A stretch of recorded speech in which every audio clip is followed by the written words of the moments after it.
Hello everybody and welcome to ESO Guides with me, Sherman.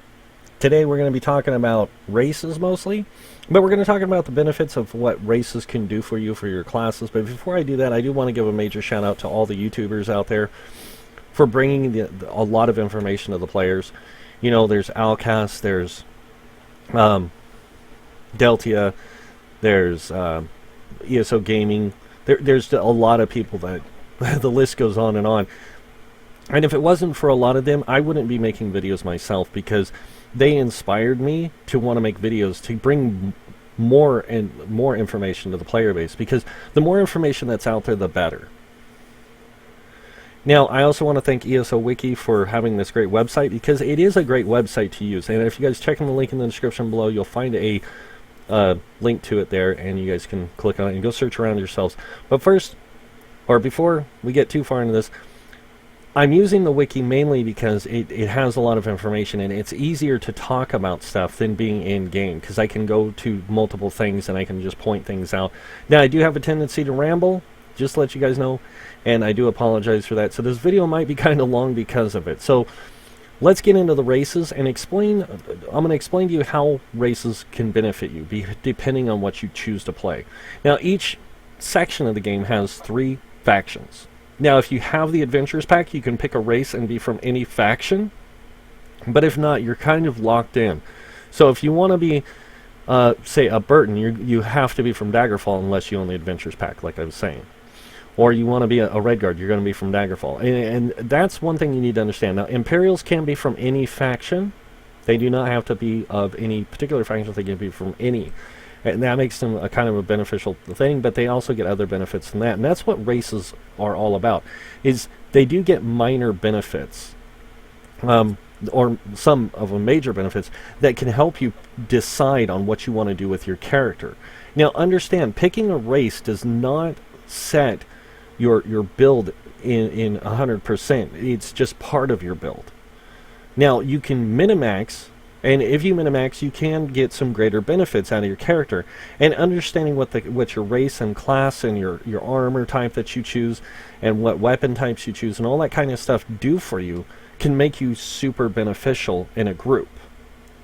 And it can even help you out in solo play as well, because I know there's a lot of people that like to solo play, especially in an Elder Scrolls game. I mean, you got all these great stories and all this great, content to play through, and then you got things like dungeons and trials. And a lot of people don't like to play hardcore dungeons. They don't like to play the hard mode. They don't like to play the veteran mode. I know a lot of people who only like to do normal dungeons. And that's because it's not that they don't like the difficulty. They just want to just experience it, and that's it. And I know it seems kind of pointless and wasteful, but that's their choice. And that's the thing that you have to understand about this game. It is a choice on what you what you do and how you decide to play. And you can't let anybody deter that choice. So I know that like Alcast and a couple of the other YouTubers out there will say, this is what you want to do, this is what you have to do. And they're doing that because they want people to play responsibly. They don't want them to be, like a complete dink when they play. But a lot of the times, the advice they give, it doesn't work for everybody. It doesn't fit into that person's play style. It doesn't fit into the way they like to have their keys set up, or what skills they like to use, or what armor types they like to use, or what weapon type they like to use. So you really have to kind of come up with your own thing. Now, I will say this first. If you're going to play a damage dealer, a tank, or a healer, you can do it with any armor, any weapon type, any race you want. That is your choice. It is not something that somebody can force on you. If somebody tells you you have to play this way, that person, I wouldn't play with them. That's just my opinion. I mean, you can agree to disagree all you want, but if the person is constantly telling you can't play that way or you can't do something, play it anyways. It's your character. It's not theirs. And they can't come to your house and like say, oh, I'm going to kill you if you don't change it, because that would be pretty stupid. So let's get in here and talk about races. And let's drop that lame-o talk. So races do offer certain benefits. And sometimes they offer benefits in a way that can be super beneficial depending on what you choose to play. And they can also make your character super eccentric because of the way you choose to play. So here's the thing you need to understand. I play a lot of elves. And elves get weird benefits in some weird ways. High elves get a lot of magicka benefits. Wood elves get stamina benefits. Dark elves get both magicka and stamina and fire benefits. Like extra flame damage and benefits. And it's like, okay, I've got these three choices that I like to play. But they're not the only races I like to play. I like to play Khajiits and Argonians. I like to play Redguard. I like to play all of them, to be honest. But I prefer elves. And that's my choice. So the Berton, though, does get some great benefits. They get increased max magic by 10%. So that means any glyph or any thing you put into your character that's going to give you more magicka, you're going to increase your total pool by 10%. So if you, let's say your base is 22,000, you're getting 10% extra added on to that 22,000. So it builds up that pool. Now, a lot of races do have, magicka or stamina benefits or health benefits. So it's good to know like what they do for you, depending on, especially if you're a minimaxer. Understanding what they do for you does make your character super efficient. Now, if you're just doing it for fun, there's a lot of things you can do with a Berton. You can make them a really cool hybrid because of the fact that they get that 10% magicka. You can put a little bit into magicka, giving you a greater increase. So if you have 22,000, now remember that's increased by 10%. If you have Undaunted Metal, which is an Undaunted skill from the Undaunted skill line, passive skill, it will increase that by 6%, along with your health and your stamina as well, if you were weighing what's called 511. And 511 is wearing 5 pieces of 1 armor and 1 of each type. You'll get this 6%. So you get 16% max magicka then. You're going to get 6% max health and 6% max stamina. Well, depending on what class you're playing, you can also get extra stamina, magicka, or health. So you get all these benefits depending on what you choose to play. And if you really minimax the character, you can make a really great hybrid character if you want. Now, a hybrid character doesn't necessarily mean you're doing damage from both sides.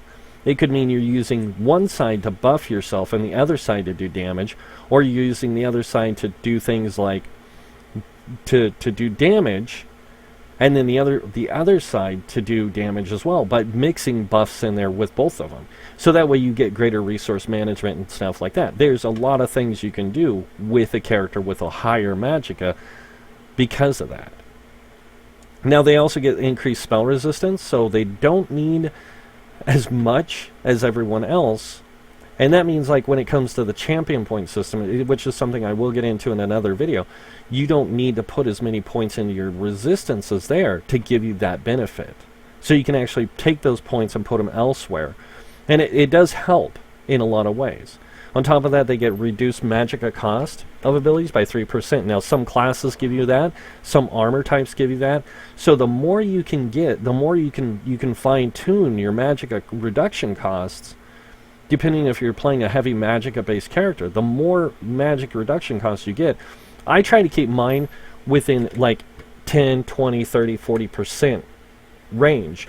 So that way, it's always at a 10%, 20%, 30% range. Because I don't like having like an extra 1% or an extra 2% there. It really bugs me. But that's because I'm one of those meticulous kind of people when it comes to numbers. I like my numbers to be, set to 10% or 3%, like not just 13% or 11% or 3%. I like to try and get it to where it's like 10%. So that's what I do.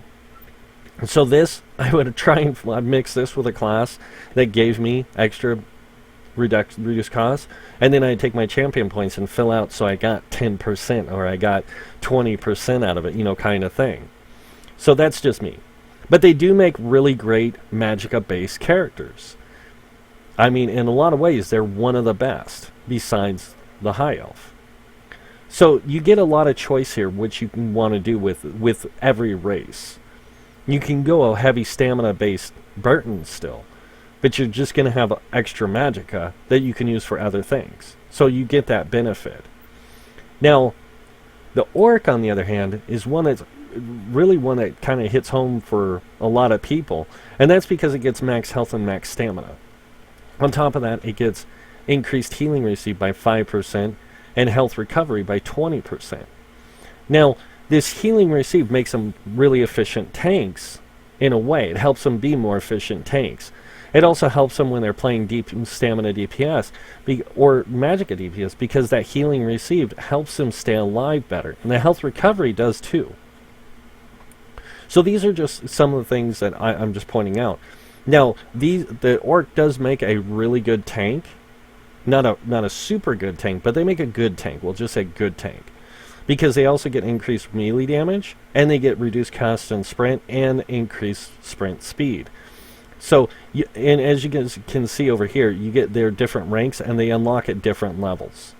And to max them, get this one right here maxed out, you have to be level 50 and everything to get it. I think it's like 49 or 50 to get the last point in here, and then you get that benefit. These other ones will unlock a lot quicker. This one I think is like level 25 or something. You get this unlocked completely. So you just remember that, you know, when you're playing the game, you get these benefits as you're leveling. You start unlocking these things. They're not immediate. This is immediate. This heavy armor and the inspiration. So Orcs make really good tanks. They make really good DPS, like stamina-based DPS. Now, they can be Magicka wielders also. They don't have to be stamina, but in that aspect, when it comes to that, they do make better tanks because of the health recovery, the max health, the max stamina really helps them be tanky. But they can be DPS, so just saying. But I do like playing an Orc from time to time. Redguards. Now, Redguards are really, really, really good in the stamina stuff. Now, they do get bonuses in Sword and Shield increase in experience.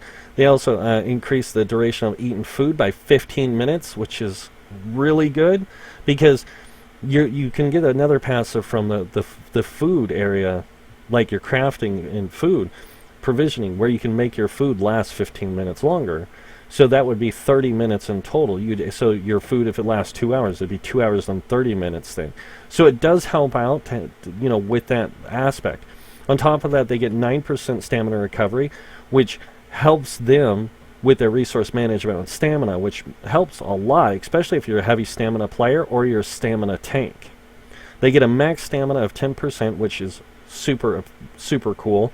And it makes them really effective at, like I said, stamina abilities and stuff. Now, they can also go Magicka. You don't have to worry about this so much.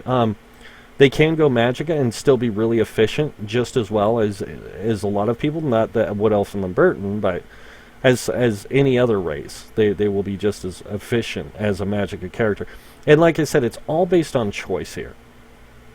So they can be very, very, very well stamina-based characters. Now, the great thing that they get for being a stamina character, or when you make a stamina character, is this fact that they get your melee attacks restore 3% of your max stamina, and it can go off every 5 seconds. So every 5 seconds, if you're weaving in a light attack, and then every 5 seconds a heavy attack, so every 10 seconds you're doing a light attack and a heavy attack, you're giving yourself 3% stamina plus that extra stamina you're going to get from your heavy attack. So you get more stamina coming in constantly.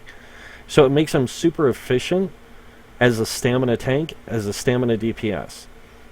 And so they are probably the best stamina DPS character out there, like race-wise. And that's because of the benefits they get. Now let's go look at the Redguard, or not the Redguard, sorry, the Argonian. The Argonian is the lizard race, if you guys don't know. They're really cool. I like playing them because I like the swimming thing, because I love swimming at a lot faster speed, because otherwise you move like you're a horse that's walking. So it's really, and when I couldn't find out what key it was for, like, to turn off walking one time, oh my god, I was so frustrated for the few seconds that it was going on. I was in a dungeon and I was fighting a boss, and I hit the key that makes you walk, and I didn't even realize it, and I was like, why am I doing? So, but that swimming thing is really beneficial. They also get 3% max Magicka, and then, so remember, that'll be 9% with Undaunted Metal. Whenever they drink a potion, they restore 12% of their max health, Magicka, and stamina at the same time. So anytime they drink a potion, whatever they have in magicka, stamina, and health, they get 12% of that total number back to themselves. So it's insane. And I forget what the cooldown on potions are, but it's not super big. It's like maybe, I think, 20 seconds, 10 seconds, 5 seconds, I don't know. It's something like that. So you can fire this off quite often, so you can keep your resources managed really well as one of these. On top of that, they get 9% increased health. Now, they do get poison and disease resistance. Now, if you see a race that gets this resistance, what it means is it gets added to your physical resistance, or it gets added to your magic your spell resistance, and it gets added on top of that. So you do take increased, reduced damage from poison and disease with an Argonian, which is really cool, really beneficial, especially when you're facing a lot of archers that are doing the poison arrow spread. You don't take a lot of damage from it, especially as a tank. So the 9% max health helps them in a lot of ways be more survivable, and it makes them really tanky, really good tanks in heavy armor. It makes them really good tanks in medium armor and light armor as well, because they get that greater health pool, and it makes it easier to reach that higher health potential that you want them at. They also get increased healing done and received. So if you're playing a tank and you're using a healing ability, you get not only 5% healing done, but you get 5% healing received. So in total, your heals for yourself will always be 10%. More powerful. So it's really beneficial for you, and it doesn't make them the best healers, but it does make them better healers than most of the races. So, and the fact that they get that 3% max magicka really helps too, to make them a good healer. And then the 9% health makes them more survivable as a healer. Now, they are really good tanks, and they are really good magicka tanks, because they do get that 3% max magicka, and they're the only race that gets both health and magicka. So it does help to play, like if you're going to play a magicka-based tank, they do make really good magicka-based tanks. Just saying. The Dunmer, the Dark Elf. Now, this is one of my races that I like to play. Like I said, I like to play the Dark Elves. Now, they get increased dual wield experience, but they also get reduced damage taken from environmental lava, which is kind of fun, because I was messing around with my brother one day when we were playing together, and I was like, I go running off in lava. He's like, dude, you're going to die. I was like, dude, you don't take that much damage from lava, see? He didn't realize that Dark Elves got the reduced thing, and he went running out in lava, and he died, and I was just laughing.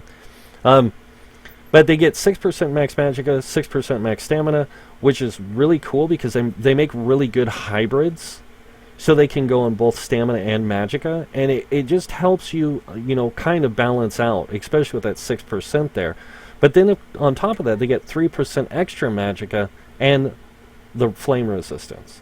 Now, the flame resistance isn't as important, I'm not going to lie. But the magic and stamina thing is great, because they get 9% max magicka, 6% max stamina, which makes them really good at being hybrids, especially Dragon Knight hybrids. Because they also get 7% extra flame damage, or 2% frost and shock damage. So they can make decent sorks as well. But when it comes to Dragon Knights, they are amazing Dragon Knights, because you can go sword and board, or dual wield, or two-handed, and have flame damage on that weapon, and do flame abilities as well, because you can get your potential pools to about 30,000 on each side as a Dragon Knight Dark Elf. And it's not hard to do, and still maintain a 20k health, which is pretty amazing. So you got a lot of choice in here with that class type, or with that racial type. Now, they do make great magicka fire tanks. They make great magicka fire caster or damage players, and they do make good healers as well, minus the fact that they get the flame damage. But they do make good healers as well, because they do get 9% max magicka. The 6% max stamina also helps them, be better tanks and stuff. But when it comes to damage dealing, they're better at that than they are at tanking, because they don't have the health potential unless they're wearing heavy armor. So it's a lot harder for them to get that greater health potential out of stuff, unless they're wearing like Plague Doctors, or they're wearing the one set I can never remember, Green Pact. That's it. So unless they're wearing one of those two sets, they don't get as much health as like Argonians do or Orcs do. Now the next race is the Nord. Now this is my go-to one for tanking.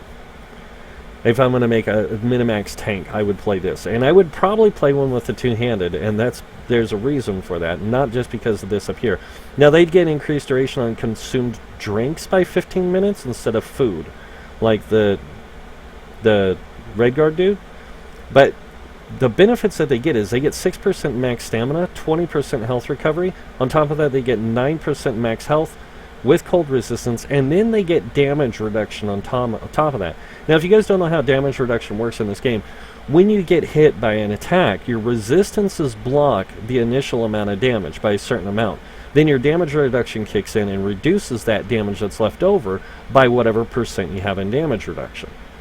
So for them to get 20% damage reduction, they can do it by putting 12 points, or putting enough points into their Hardy and Elemental Defender to give them 12 or 14%.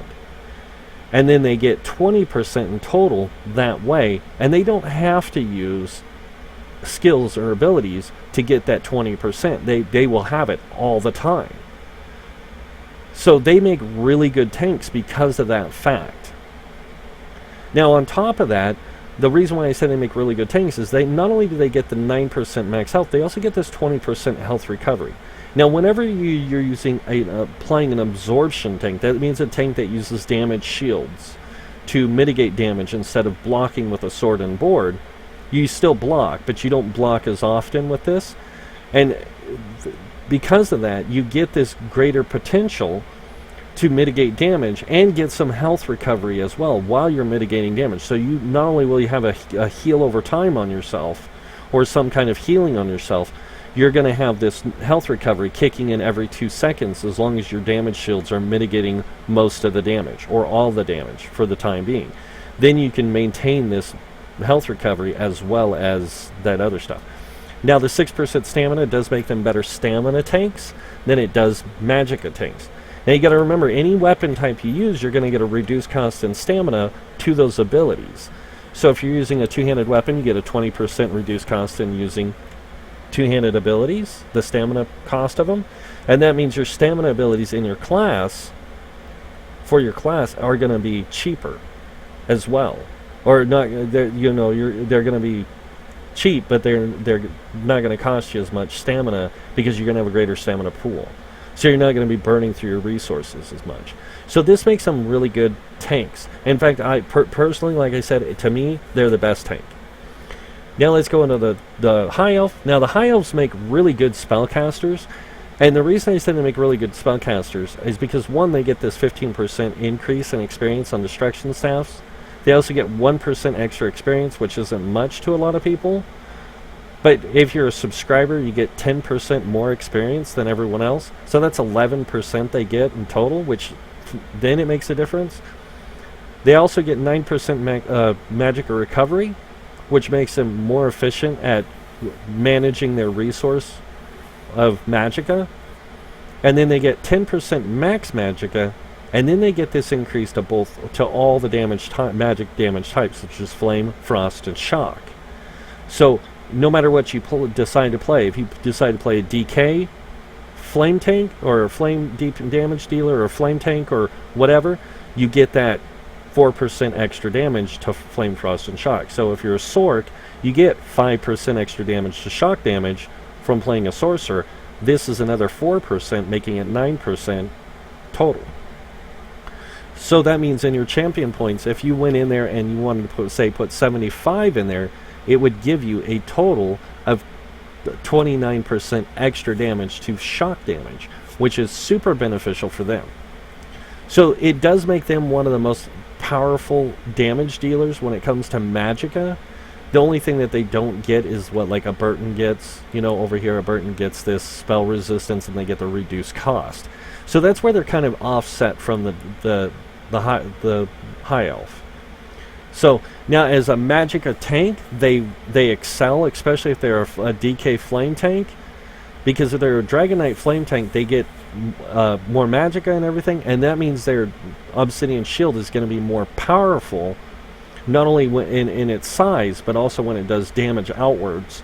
It's going to be more powerful because it does, you know, earth damage, but it does magic damage.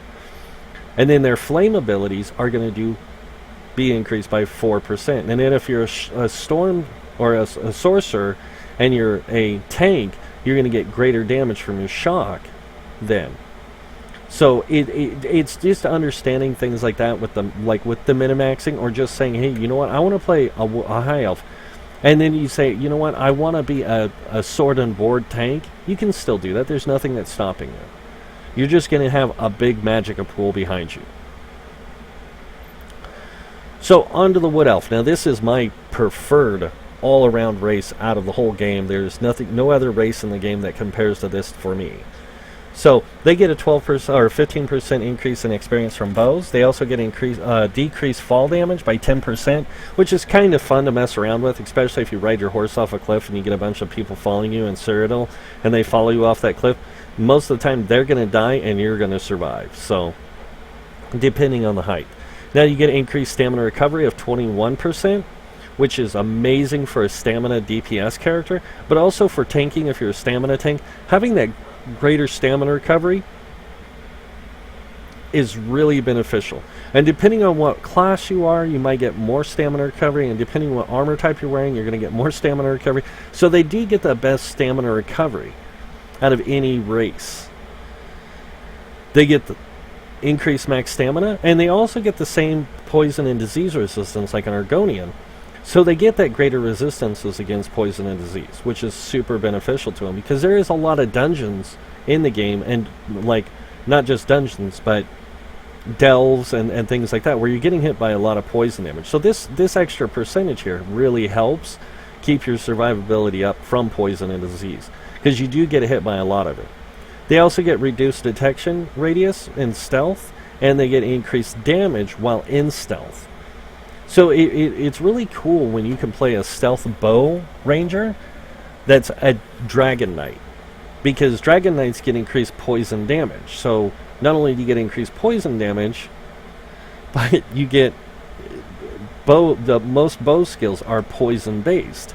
So you get increased poison damage for your bow skills, and you can also attack from stealth, increasing your damage with each bow attack by 10%. So it's kind of fun to play. I've messed with it a lot, and I've done it a lot. I don't have a DK Wood Elf anymore, but I did there for a while because of the poison damage, and I thought it was really just fun. And I didn't use the poison damage abilities from the DK itself. I just used the bow abilities, and then I used the DK's buffs and stuff to keep me alive. So it was really fun to play, and I did a ton of damage. But I play one as a tank right now, and I also play one as a sorcerer, Stamina Sorc, and it works really well because I can keep my stamina resources really well maintained while getting a greater stamina pool. Now they do make great bow DPS. They also make great melee DPS, especially if you have poison on your weapons and stuff.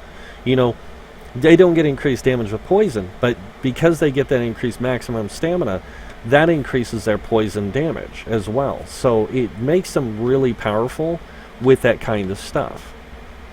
Now on to the Khajiit, which is another one of the storyline in the game. I love this race's storyline. I love their lore and history.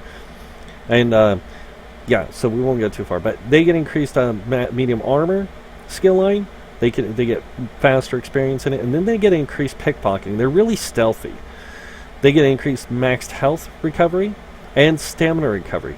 Now they are the second highest in stamina recovery, and they get the equivalent of what most tank races get for health recovery, which is really good too. They also get the reduced detection and stealth and the increased stealth damage, but they also get increased weapon critical, which makes them super amazing with dual wield. No offense, but they do get the greatest damage potential from stealth in dual wield, versus the Wood Elf, who gets greater damage with a bow from stealth.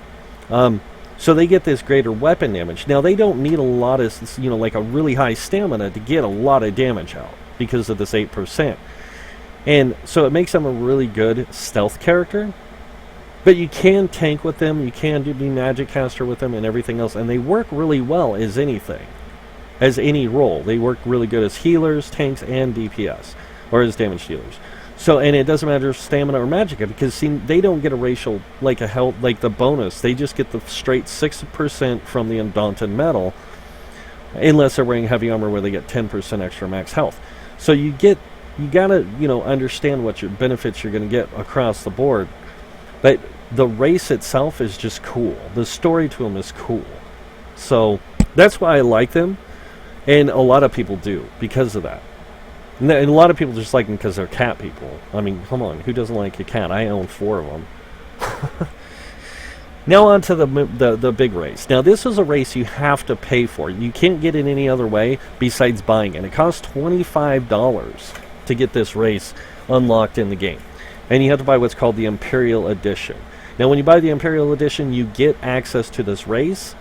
And it is one of the best, it's second best to the Nord when it comes to tanking or as a stamina damage dealer. The Imperial. They get increased experience in one-handed sword and shield. They also get increased gold gain by 1%. But on top of that, they get 12% max health, 10% max stamina, and then any melee damage you do, you get a 10% chance to restore 6% of your max health. Now, whatever you're doing, whatever you're playing, whether it be a stamina damage dealer or as a tank, you're gonna get that health return. And depending how big your health pool is, the bigger it is, the more health return you get. So they make really good health tanks. Now, if you don't know what the difference between the different types of tanks there is 3 different kinds of tanks in the game. Now, a lot of people say there's only one, which is sword and board. But you have what's called an absorption tank, which uses damage shields. Then you have a health tank, which has just a massive health pool to mitigate damage. And then you have what's called the blocker tank. And I think blocker tanks are really cool because you run sword and board, you can run other abilities that increase your capability to block damage and mitigate damage besides using just damage shields. And the sword and board, you can also use things like shuffle and stuff to mitigate a lot of the damage you take. So there's a lot of different ways you can play a tank, and being an Imperial does make you a more efficient tank. And I would say that the Nord and Imperial are pretty much side by side, but for me the Nord sits above it. So this is a really great tanky race, but they also make really great magicka tanks too, because not only do they get a bigger stamina pool, but they also get a big magicka. They can get a decent magicka pool, and by doing so, they can use their stamina for things like Circle of Protection. Now I'm going to kind of go through some skills here real quick in the guild skills, so you guys can see this. So what I mean by the Circle of Protection is this. Now a lot of classes do have a way of giving themselves damage reduction for tanking. But if you don't have that, like if you're playing a Nightblade or you're playing a Sork, you don't get damage reduction except from your ultimate in the Nightblade, and as a Sork, you don't get any damage reduction at all. So having this on your bar, it does help as one of those. Any kind of tank you're playing, if you don't get minor protection from something, but you just get damage reduction, like if you're a Nord and you're playing a Templar, you can get damage reduction, minor protection from that. But if you're playing a DK, you don't get minor protection, you get major protection in your passive or in your ultimate. So you get that. Now using this as a Nord, not only do you get 8%, but you get an extra 6% on top of that, like I said. So you get 14%, and then you can put into what's called your Hardy or Elemental Defender, increasing that value by another 20% if you want, but I would suggest only doing 10% personally, no matter what, because you can put more into your resistances in, and your resistances block initial damage, reduction kicks in afterwards, remember. So the more you block, the less you need to, the greater damage reduction you have afterwards, gives you less damage that you're going to take in total in the end. So this helps do that. So just a reminder, and you don't, it's a heavy cost stamina ability. I'm not going to lie, but if you don't mind using the resources, like I said, if you're playing a Magicka character, you're not going to mind using the resources, because the only things you're going to be blocking is with the staff, and you're going to be mitigating most of your damage with damage shields. So using this extra isn't bad. Now, even as a stamina tank, because of if you can manage your resources right, this isn't going to cost you much anyways, because you're going to get a reduced cost, especially if you're in medium armor and you're tanking. You're going to get a reduced cost of 15%, and you can get an extra 10% in there, making it 20%, reducing this cost by 20%. The bigger the number, the bigger it's going to drop. So just remember that. This is going to be a lot lower, because it takes 7,980. 20% of this is going to be like 700 and something. So that's going to drop down to almost 6,000. And then if you can get 30% reduced cost, that's going to go down even lower. Now, there are some races and class combos and stuff where you can get this almost to nothing. And healers even running this on their bar would be really beneficial to your group, because then you have another way of giving damage reduction to your group, allowing for greater support. So, and remember, it's going to cost you some stamina, so you're going to have about you're going to have between a 9 and a 12k stamina, depending on what race you are. So you're going to have the stamina to at least put this down a few times. To put this down and then, let it recover and then put it down again. It lasts 12 seconds, and then this one fears Daedra, Undead, and Werewolves. This one gives reduced cost and dodge rolling by another 20%. So this is really good for somebody using medium armor anyways, because not only do you get 20% dodge roll, reduced cost on dodge rolling from medium armor, but you also get another 20% from here, making your dodge roll cost 40% cheaper. So, just saying. And there is a lot of other abilities in here that you can use. Like, some of them are just need to be slotted to give you extra critical, need to be slotted to give you extra critical damage, and stuff like that. Or you can get other benefits too. And along with that, you get the Mages Guild ones. And there's some really beneficial ones in here as well that you can use. Like these, the Fire Ruin is a really, really good one, because it's a way of getting flame damage on a character that doesn't have flame damage. So if you're playing a Sorc and you're playing a High Elf, you get extra damage from flame. You can actually use this ability still and gain benefit from it. If you're playing a Dark Elf, any class you play, you can put this on, pretty much, and gain extra damage from it because of it. So understanding what your abilities do is part of the game. And even your class abilities and stuff. But we're not going to get into classes. We're actually going to go back over here to races and end out this video.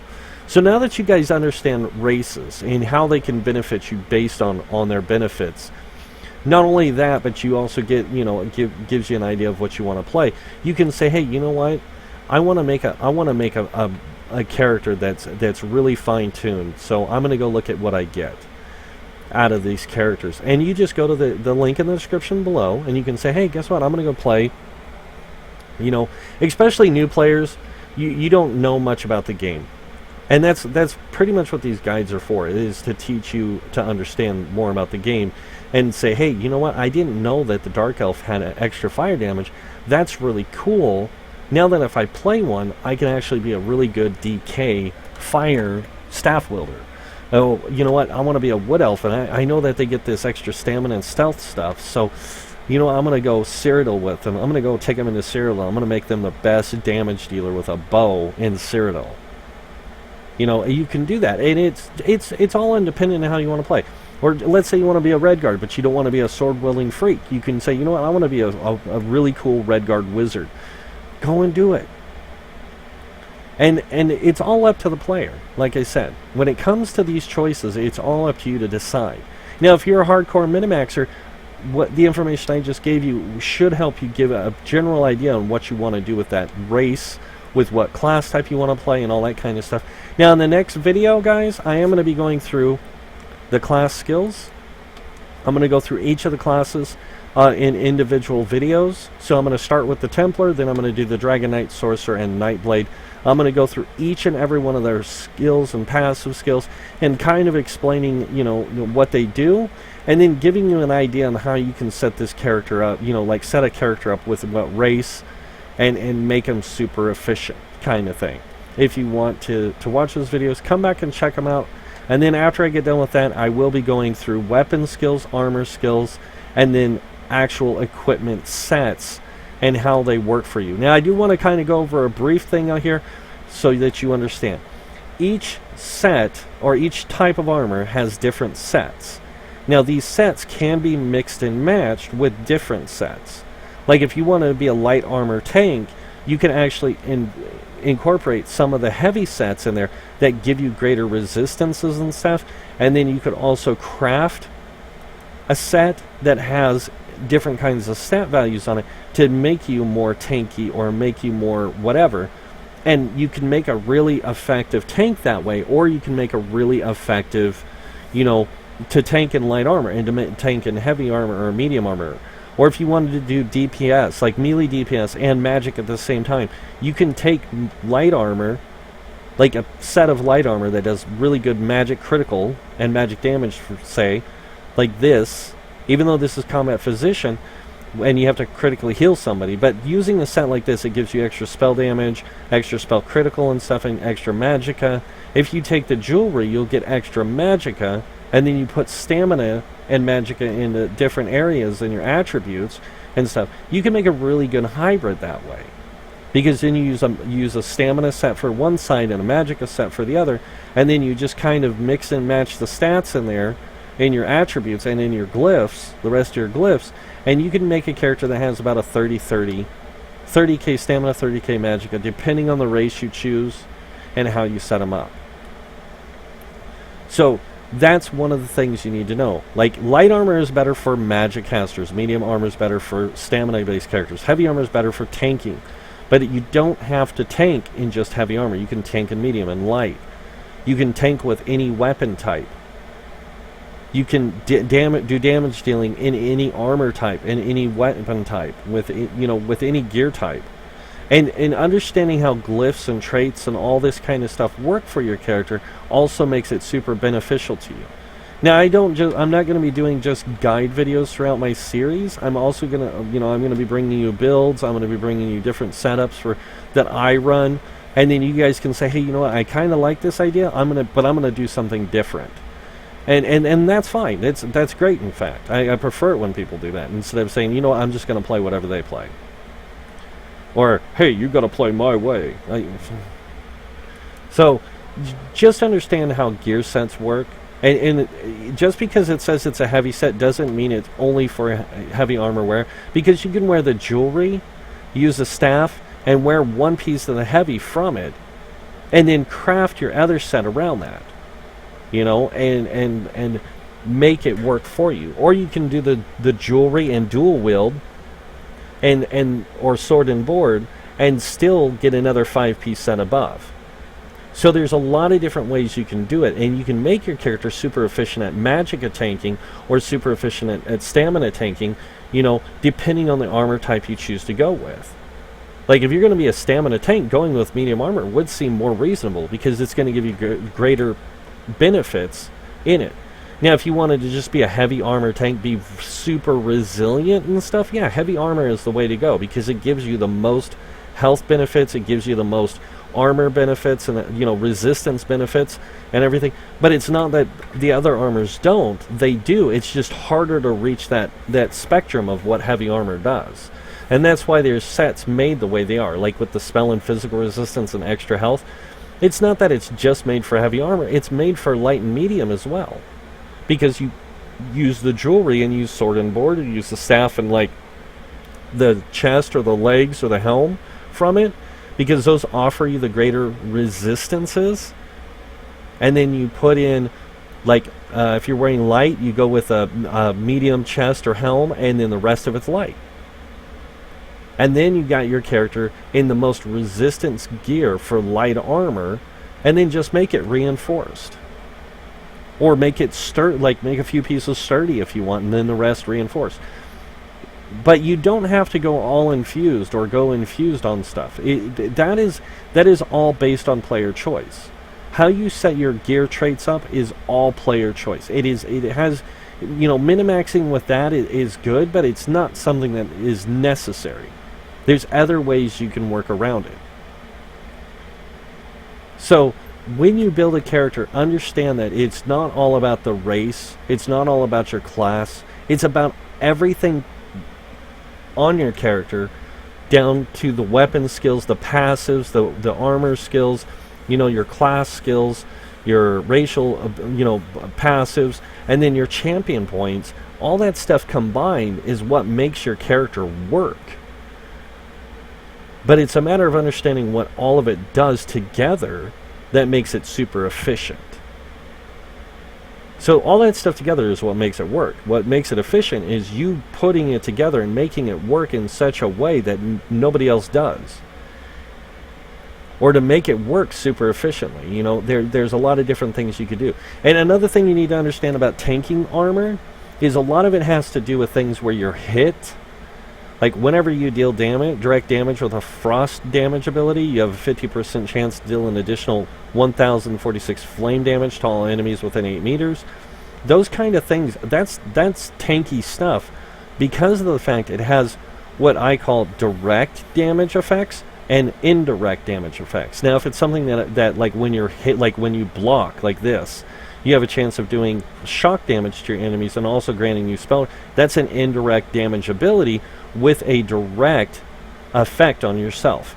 And then there's other things like this where when you take damage while under 30% health, you heal for 18,060. That's another thing that you need to understand, like how all this stuff works for you.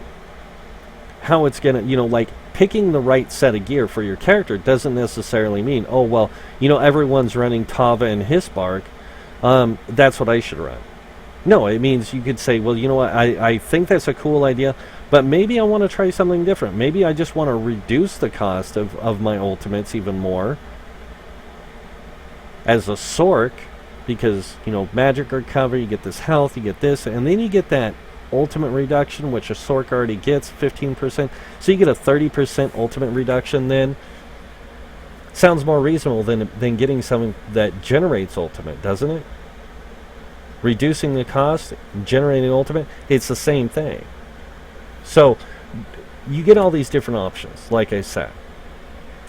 But making sure that the gear works for you and not against you is the thing, is important, just as important. Like, people saying that you can't play a DPS tank. You want to make a bet, you go get an Imperial, you max them up to max level, you put on Drew a Kingslayer on them, and then Khajiit's Gladiator, you got a DPS tank that can wipe the floor with people. Because they're going to get this weapon damage, they're going to get the weapon damage off of Khajiit's Gladiator. On top of that, they're going to get 3 things of weapon critical, and then all they have to do is build out their character to do DPS. They don't even have to do tanking. Because they're going to be doing so much damage that because of the amount of damage they're doing, it's not going to matter how much they can mitigate, because that damage is going to overwrite that. Then it comes the resource game. But see, that's the thing about tanking. This is why when I play tanks, I always do things like light and heavy attacks more than I do ability damage. But that's for another story and another subject. So for now, you guys understand what racial benefits you get when you choose your race, and how you can minimax your character with that. Or if you just want to pick a race, and say, hey, you know what, I just like the look of it. That's your choice too. And then at least what kind of benefits they get and how you can set them up and what you can do with them because of what I just showed you.